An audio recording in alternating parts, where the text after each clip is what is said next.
సుగుణమ్మ అయితే చాలా హడావిడిగా రోహిణికైతే ఫోన్ చేస్తుంది. వెంటనే రోహిణి ఫోన్ ఎత్తి, ఏంటమ్మా ఈ టైంలో కాల్ చేసావేంటి అని చెప్పేసి అడుగుతూ ఉంటుంది.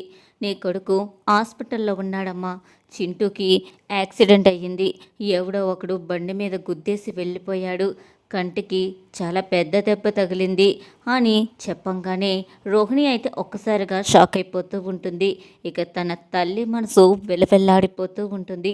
సరేనమ్మా, నేను వెంటనే హాస్పిటల్కి వచ్చేస్తాను అని అంటుంటే, వద్దమ్మా వద్దు, బాలు మీనా కూడా ఇక్కడే ఉన్నారు, నువ్వు ఇప్పుడే రావద్దు, నేను వాళ్ళు వెళ్ళిన తర్వాత ఫోన్ చేస్తాను, అప్పుడే వద్దు కానీ అని చెప్పేసి సుగుణమ్మ అయితే చెప్తుంది.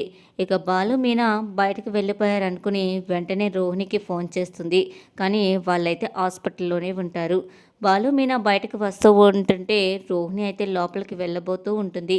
ఇక రోహిణి కంటపడిన బాలు అయితే, ఏంటి పార్లర్ అమ్మా, ఏంటి ఎంత హడావిడిగా హాస్పిటల్కి వచ్చావు, నీకు తెలిసిన వాళ్ళు ఎవరైనా ఉన్నారా అని చెప్పేసి అడుగుతూ ఉంటాడు. ఇక రోహిణి చాలా టెన్షన్ పడుతూ ఉంటుంది. ఇక అవునవును, నాకు తెలిసిన వాళ్ళు ఉన్నారు అని చెప్పేసి రోహిణి అయితే వెళ్ళిపోతుంది.